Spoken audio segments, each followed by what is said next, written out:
Hello friends, എല്ലാവർക്കും മൗനരാഗത്തിലെ ഇന്നത്തെ ഒരു എപ്പിസോഡിലേക്ക് സ്വാഗതം. ഒരു നീണ്ട ഇടവേളയ്ക്ക് ശേഷം നമ്മൾ തിരിച്ചെത്തിയിരിക്കുകയാണ് സീരിയലിൻ്റെ റിവ്യൂ ആയിട്ട്. അപ്പോൾ ഇന്നത്തെ എപ്പിസോഡിൽ എന്താണെന്ന് വെച്ചിട്ടുണ്ടെങ്കിൽ, സേനൻ കൊടുത്ത സാരിയുമായിട്ട് കല്യാണി രൂപയുടെ അടുത്ത് ചെല്ലുന്നുണ്ട്. അപ്പോൾ രൂപയാണെന്നുണ്ടെങ്കിൽ സേനന് വേണ്ടിയിട്ടുള്ളൊരു ഷർട്ടും വാങ്ങിച്ചു വയ്ക്കുന്നുണ്ട്. അത് പരസ്പരം അങ്ങോട്ടും ഇങ്ങോട്ടും കൊടുക്കുന്നൊക്കെ ഉണ്ട്. അതുപോലെ താര സ്വന്തം കുഞ്ഞാരാണെന്നുള്ള കാര്യം മനസ്സിലാക്കുന്നുണ്ട്. സരയുവാണെന്ന് അറിഞ്ഞിട്ട് അങ്ങോട്ട് ചെല്ലുന്നുണ്ട്. അപ്പോൾ ഇതൊക്കെയാണ് ഇന്നത്തെ കഥയുടെ ഉള്ളടക്കം. അപ്പം നമുക്ക് എല്ലാവർക്കും കഥയിലേക്ക് പോകാം. അങ്ങനെ സേനനാണെന്നുണ്ടെങ്കിൽ ന്യൂ ഇയർ വരുന്നത് പ്രമാണിച്ചിട്ട് കല്യാണിക്കും കിരണൊക്കെയുള്ള വസ്ത്രമൊക്കെ ആയിട്ട് അങ്ങോട്ട് വന്നിട്ടുണ്ട്. അപ്പം ന്യൂ ഇയർ നമുക്ക് അടിച്ചു പൊളിക്കണം. അത് മാത്രമല്ല, എൻ്റെ പിറന്നാൾ കൂടിയാണ്, 53ാമത്തെ പിറന്നാളാണ് വരുന്നത് എന്നുള്ളൊരു കാര്യം കൂടി സേനൻ സൂചിപ്പിക്കുന്നുണ്ട്. അങ്ങനെ വസ്ത്രങ്ങളെല്ലാം കൊടുത്തതിന് ശേഷം ചന്ദ്രസേനൻ അവിടെ നിന്ന് പോവുകയാണ്.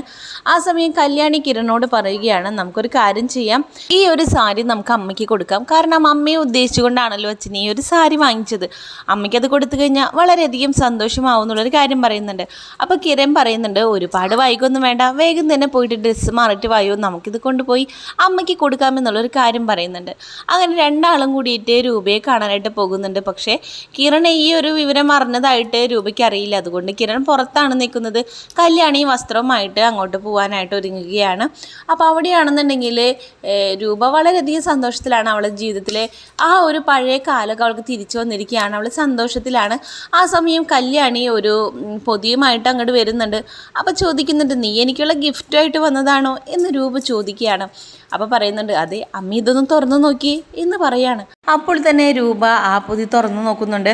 അതിൽ കണ്ട സാരിയുടെ കളർ അവൾക്ക് വളരെ പ്രിയപ്പെട്ടതായിരുന്നു. കല്യാണം കഴിഞ്ഞ സമയത്ത് സേനൻ വാങ്ങിച്ചു കൊടുത്തിരുന്ന കളറുകളിൽ ഏറ്റവും മുഖ്യമായിട്ടുള്ളൊരു കളറായിരുന്നു എന്ന് അവൾ ആലോചിക്കുന്നുണ്ട്. അപ്പോൾ അത് കേട്ട് കല്യാണം ചോദിക്കുന്നുണ്ട്, എന്താ അമ്മേ ഇത്ര കാര്യമായിട്ട് ആലോചിക്കുന്നതെന്ന് പറയുകയാണ്. ഇതിപ്പോൾ എന്തിനാ മോളെ എനിക്ക് മേടിച്ചുകൊണ്ട് വന്നേ, എനിക്കിത് ഇഷ്ടപ്പെട്ടൊരു കളറായിരുന്നു എന്ന് പറയുകയാണ്. അപ്പോൾ കാര്യം കല്യാണി പറയുകയാണ്, ഇത് അച്ഛൻ വാങ്ങിച്ചുകൊണ്ട് വന്ന സാരിയാണ്, അമ്മയെ മനസ്സിലാലോചിച്ചുകൊണ്ട് എനിക്ക് വാങ്ങിച്ചു തന്ന സാരിയാണ്, അതുകൊണ്ട് ഞാനിത് അമ്മയ്ക്ക് കൊണ്ടുവന്ന് തന്നു എന്നുള്ളൊരു കാര്യം പറയുന്നുണ്ട്. അപ്പോൾ പറയുകയാണ്, ഞാനിത് മനസ്സിലാലോചിച്ചുള്ളൂ, എൻ്റെ കല്യാണം കഴിഞ്ഞ സമയത്ത് എനിക്ക് ഇങ്ങനത്തെ സാരി കളറിലുള്ളതായിരുന്നു വാങ്ങിച്ചു തന്നുകൊണ്ടിരുന്നത് എന്നും കൂടി ആലോചിക്കുകയാണ്. അപ്പം തന്നെ രൂപ എണീറ്റ് പോയിട്ട് കബോർഡ് തുറന്നിട്ട് അതിൽ നിന്നൊരു പൊതി എടുത്തുകൊണ്ട് വരുന്നുണ്ട്. അത് കൊണ്ടുവന്ന് കല്യാണിയുടെ കയ്യിൽ കൊടുത്തിട്ട് പറയുന്നുണ്ട്, ഇത് ഞാൻ അദ്ദേഹത്തിന് വാങ്ങിച്ച ഒരു ഷർട്ടാണെന്ന് പറയുകയാണ്. അങ്ങനെ തുറന്ന് നോക്കിയപ്പോൾ പറയുന്നുണ്ട്, ഇത് അച്ഛന് ഇഷ്ടപ്പെട്ട കളറാണെന്ന് ചോദിച്ചപ്പോൾ അതേ എന്ന് പറയുകയാണ്. മോളൊരു കാര്യം ചെയ്യ്, മോൾക്കൊരു ഗിഫ്റ്റ് കിട്ടിയതല്ലേ, അതിനെ തിരിച്ചു കൊടുക്കുന്ന പോലെ ഈ ഒരു ഷർട്ട് കൊടുത്താൽ മതി എന്നുള്ളൊരു കാര്യം പറയുന്നുണ്ട്. അതെന്തായാലും ഞാൻ ഏറ്റവും അമ്മയെ പേടിക്കേണ്ട, അച്ഛന് സംശയം തോന്നാത്ത രീതിയിൽ ഞാനിത് കൊടുത്താളാം എന്നൊരു വാക്ക് പറയുന്നുണ്ട്. അപ്പോൾ കല്യാണി പറയുന്നുണ്ട്, അമ്മ ഈ സാരിയൊക്കെ ഒന്ന് എടുത്തു നോക്ക് എന്ന് പറഞ്ഞിട്ട് കല്യാണി വേഗം തന്നെ ആ ഒരു ഷർട്ടുമായിട്ട് കിരണിൻ്റെ അടുത്തേക്ക് ചെല്ലുകയാണ്. അപ്പോൾ കിരൺ ആണെന്നുണ്ടെങ്കിൽ വളരെയധികം ആകാംക്ഷയിലാണ്, അമ്മ സാരി വാങ്ങിച്ചു എന്താണെന്ന് അറിയാനായിട്ട്. അപ്പോൾ കല്യാണി ഒരു പൊതിയുമായിട്ട് തന്നെ വരുന്നത് കണ്ടിട്ട് ചോദിക്കുന്നുണ്ട്, നീ സാരി കൊടുത്തില്ലേ എന്ന് ചോദിക്കുകയാണ് കിരൺ. അപ്പോൾ പറയുന്നുണ്ട്, അത് ഞാൻ കൊടുത്തു, ഇത് വേറൊരു ബോക്സ് ആണെന്ന് പറയാണ്. അപ്പോൾ അതെന്താണെന്ന് ചോദിച്ചപ്പോൾ അമ്മ അച്ഛന് വേണ്ടി ഷർട്ടൊക്കെ വാങ്ങിച്ചു വെച്ചിട്ടുണ്ടെന്ന് പറയാണ്. ഓഹോ, അത്രത്തോളൊക്കെ എത്തിയിരിക്കുന്നോ കാര്യങ്ങളെല്ലാം എന്ന് പറയാണ്. നമുക്കൊരു കാര്യം ചെയ്യാം, ഇതെന്തായാലും അച്ഛന് ഇപ്പം തന്നെ കൊണ്ടുപോയി കൊടുക്കാമെന്ന് പറയാണ്. അങ്ങനെ കല്യാണിയും കിരണും കൂടി നേരെ സേനൻ്റെ വീട്ടിലേക്ക് പോവുകയാണ്. വരാന്തയിൽ തന്നെ സേനൻ ഇരിക്കുന്നുണ്ടായിരുന്നു. അങ്ങനെ കല്യാണിയും കിരണും കൂടി അങ്ങോട്ട് ചെല്ലുകയാണ്. അപ്പോൾ കല്യാണിൻ്റെ കയ്യിലിരിക്കുന്ന ആ ഒരു കവർ കണ്ടിട്ട് പറയുന്നുണ്ട്, ഓ പകരത്തിന് പകരം കൊണ്ടുവരാൻ വേണ്ടി നിന്നതാണെന്ന് പറയാണ്. അത് പിന്നെ അച്ഛൻ എന്തെങ്കിലും ഗിഫ്റ്റ് തരണ്ടേ എന്ന് പറഞ്ഞിട്ട് ഇതൊന്ന് കൊടുക്കുന്നുണ്ട്. അച്ഛനൊന്ന് നോക്കിക്കേ, ഇഷ്ടപ്പെടുമെന്ന് അറിയില്ല എന്ന് പറയാണ്. സൈസ് ഒന്നും അറിയില്ല, പക്ഷേ സൈസ് തെറ്റാൻ സാധ്യത കുറവാണെന്ന് പറഞ്ഞിട്ട് കൊടുക്കുകയാണ്. അങ്ങനെ ചന്ദ്രസേനൻ അത് തുറന്ന് നോക്കുമ്പോൾ രൂപയെ ഓർമ്മ വരുന്നുണ്ട്. അപ്പോൾ പറയുകയാണ്, എനിക്ക് ഇഷ്ടപ്പെട്ട കളറാണ്, മോളോട് ഞാൻ പറഞ്ഞിരുന്നോ എനിക്ക് ഇഷ്ടപ്പെട്ട കളറാണെന്ന് എന്ന് ചോദിക്കുകയാണ്. അപ്പോൾ കല്യാണി പറയുന്നുണ്ട്, ആ അച്ഛൻ ഒരിക്കലും എന്നോട് പറഞ്ഞിരുന്നു അച്ഛന് ഇഷ്ടമുള്ള നിറമാണെന്ന് എന്ന് പറയാണ്. അപ്പോൾ സേനൻ പറയുന്നുണ്ട്, ഞാൻ കല്യാണം കഴിഞ്ഞിട്ട് 7 കൊല്ലമാണോ ഒരുമിച്ചുണ്ടായിരുന്നത്, അന്ന് എന്തെങ്കിലും ആഘോഷമുള്ളപ്പോൾ മോൻ്റെ അമ്മ എനിക്ക് ഈ കളറിലുള്ള ഷർട്ടൊക്കെയാണ് എടുത്ത് തരാറെന്ന് പറയാണ്. അപ്പോൾ അവർ രണ്ടുപേരും ആലോചിക്കുന്നുണ്ട്, കല്യാണിക്ക് 6th സെൻസ് ഉണ്ടെന്ന് പറയുന്നത് സത്യം തന്നെയാണ്, കണ്ടില്ലേ ഞാൻ ആഗ്രഹിച്ച പോലത്തെ കളറൊക്കെയാണ് എനിക്ക് എടുത്ത് തന്നിരിക്കുന്നതെന്ന് പറയുന്നുണ്ട്. ഇവൾ സംസാരിക്കാൻ തുടങ്ങുന്നതിന് മുമ്പ് തന്നെ എല്ലാവരുടെയും മനസ്സറിയാനായിട്ട് ശ്രമിക്കുന്നതെന്ന് പറയാണ്. അതുകൊണ്ടല്ലേ അച്ഛാ ഇവളെ ഞാൻ കല്യാണം കഴിച്ചത്, ഇപ്പതേ MD വരെ ആയി എന്ന് പറയാണ്. പിന്നെ അതിനുശേഷം പറയുകയാണ്, മോൻ്റെ അമ്മ ഒരുപാട് ആഗ്രഹിച്ചു തുടങ്ങിയ കമ്പനിയാണത്. അത് നല്ല ഉയരത്തിലേക്ക് എത്തണമെന്ന് അച്ഛന് ആഗ്രഹമുണ്ട്. അതുകൊണ്ട് എൻ്റെ കമ്പനിയും നിൻ്റെ കമ്പനിയായിട്ട് ലയിപ്പിക്കാനായിട്ടാണ് ഞാൻ ഉദ്ദേശിക്കുന്നത്. അങ്ങനെ പടിപടിയായിട്ട് ഉയർച്ചയിലേക്ക് അവളുടെ കമ്പനി വളരണമെന്നുള്ളൊരു കാര്യം കിരണിൻ്റെ അടുത്ത് സേനൻ പറയുകയാണ്. എന്തായാലും വന്നതല്ലേ, നമുക്ക് ഒരുമിച്ചിരുന്ന് ഭക്ഷണം കഴിച്ചിട്ട് പോകാമെന്ന് പറഞ്ഞിട്ട് കിരണിനെയും കല്യാണിയെയും അകത്തോട്ട് വിളിച്ചുകൊണ്ട് പോവുകയാണ് സേനൻ. അതിനുശേഷം കാണിക്കുന്നത് സരയു വീടിൻ്റെ 2ാം നിലയിൽ ഒരു ബൊമ്മയുമായിട്ട് വന്ന് നിൽക്കുന്നുണ്ട്. അങ്ങനെ കല്യാണി കുഞ്ഞുമായിട്ട് പുറത്ത് വരുന്നത് കാണുന്ന സരയു ആണെന്നുണ്ടെങ്കിൽ ആ ബൊമ്മയെ താരാട്ട് പാടി കൊഞ്ചിക്കുന്നതാണ് കാണുന്നത്. അപ്പോൾ സംസാരം കേട്ടിട്ട് കല്യാണി അങ്ങോട്ട് നോക്കുമ്പോൾ കല്യാണിയെ കാണിച്ചുകൊണ്ട് ആ ഒരു പാവക്കുട്ടിയെ കൊഞ്ചിക്കുന്നതാണ് കാണിക്കുന്നത്. എന്നിട്ട് സരയു പറയുന്നുണ്ട്, എന്ത് പറഞ്ഞിട്ട് കാര്യം, നിൻ്റെ കയ്യിലൊരു ജീവനുള്ളൊരു കുഞ്ഞുണ്ടായിട്ട് നിനക്ക് താരാട്ട് പാടാനായിട്ട് പറ്റുന്നില്ലല്ലോ എന്നുള്ള പറയുന്നത്. അപ്പോൾ അത് കേട്ടിട്ട് നിനക്ക് കുഞ്ഞൊന്നുണ്ടായിട്ടൊന്നൊരു കാര്യമില്ലടി എന്ന് സരയു കുറ്റപ്പെടുത്തിക്കൊണ്ടിരിക്കുന്നുണ്ട്. അപ്പോൾ ഇത് കണ്ട വെച്ച് തന്നെ കല്യാണി കുഞ്ഞുമായിട്ട് അകത്തോട്ട് പോവുകയാണ്. അപ്പോൾ അകത്താണെന്നുണ്ടെങ്കിൽ പാറു മോളെ ഭക്ഷണം കഴിപ്പിച്ചുകൊണ്ടിരിക്കുകയാണ് കല്യാണിയുടെ അമ്മ. എന്നിട്ട് പറയുന്നുണ്ട്, മോളിങ്ങനെ ക്ഷീണിച്ചു വരുന്നുണ്ട് എന്ന് പറയാണ്. നീ ഭക്ഷണം കഴിച്ചില്ലെങ്കിൽ എന്നെ എല്ലാവരും കുറ്റപ്പെടുത്തുക എന്ന് പറയാണ്. അത് ആൻറ്റി വിഷമിക്കേണ്ട കാര്യമില്ല, ഞാനേ ഇപ്പോൾ വെയിറ്റ് വെച്ചുകൊണ്ടിരുന്ന് പറഞ്ഞുകൊണ്ട് സംസാരിച്ചുകൊണ്ടിരിക്കുന്ന സമയത്താണ് അവിടെ ഈ കല്യാണി വരുന്നത്. എന്നിട്ട് പറയുന്നുണ്ട്, ദേ ആ എട്ടുകാലി അവിടെ ഇരുന്നിട്ട് എനിക്ക് സംസാരിക്കാൻ പറ്റില്ല എന്ന് വിചാരിച്ചുകൊണ്ട് ഒരു പാവക്കുട്ടിയെ എടുത്ത് കൊഞ്ചിച്ചുകൊണ്ടിരിക്കുന്നുണ്ട്. എന്നിട്ട് പറയുന്നുണ്ട്, നിനക്ക് സംസാരിക്കാനായിട്ട് പറ്റില്ലല്ലോ എന്ന് പറയാണ്. അപ്പോൾ അത് കേട്ട് പാറമോൾക്ക് ദേഷ്യം വരുന്നുണ്ട്. എന്നിട്ട് പറയാണ്, എന്തിനാണ് ആൻറ്റി ഇനി മറച്ചു വയ്ക്കുന്നത്, അവരുടെ മുമ്പിൽ ആ ഒരു സത്യം തുറന്നടിച്ച് കളയായിരുന്നില്ലേ എന്ന് പറയാണ്. ഈ ലോകം മുഴുവനുള്ള ആൾക്കാർ ഇതറിഞ്ഞു, എന്നിട്ട് ഇവരിതെന്താ അറിയാത്തതെന്ന് ആലോചിക്കുന്നേ എന്ന് പറയാണ്.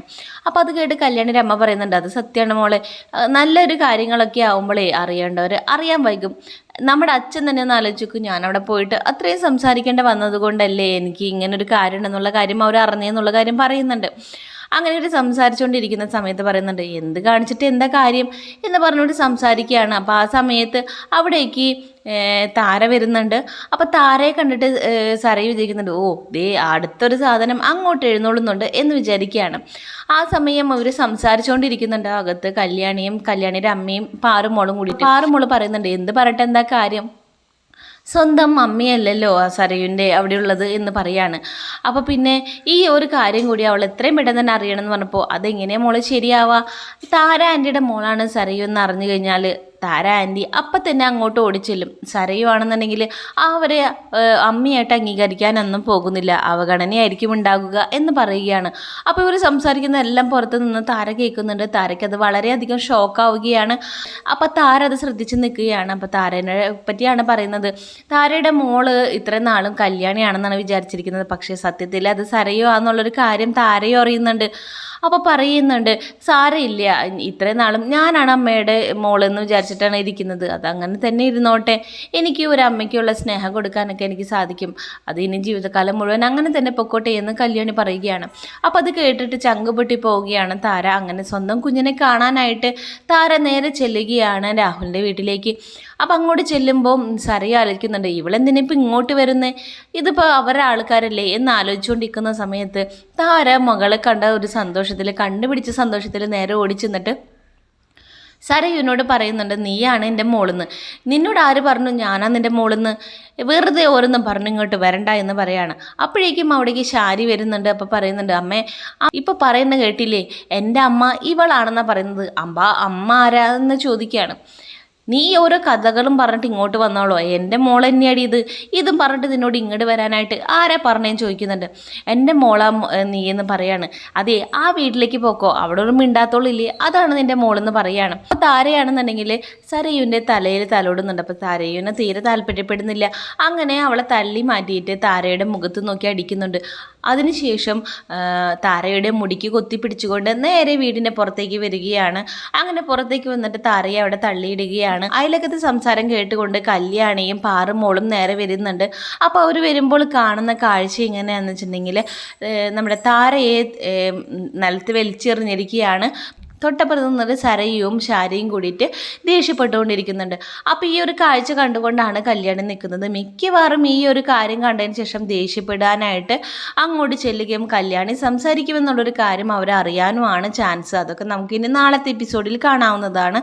അപ്പോൾ ഇന്നത്തെ എപ്പിസോഡ് ഇത്രയേ ഉള്ളൂ. വീഡിയോ ഇഷ്ടപ്പെട്ടാൽ നമ്മുടെ ചാനൽ സബ്സ്ക്രൈബ് ചെയ്ത് നമ്മളെ സപ്പോർട്ട് ചെയ്യാനായിട്ട് മറക്കരുത്. സബ്സ്ക്രൈബ് ചെയ്യാത്ത കൂട്ടുകാർ നമ്മുടെ ചാനലൊന്ന് സബ്സ്ക്രൈബ് ചെയ്തിട്ട് കാണാനായിട്ട് ശ്രമിക്കണം. അപ്പോൾ ഏറ്റവും പുതിയ മൗനരാഗത്തിലെ എപ്പിസോഡായിട്ട് ഞാൻ നിങ്ങളുടെ മുമ്പിലേക്ക് എത്തുന്നവരേക്കും ബൈ.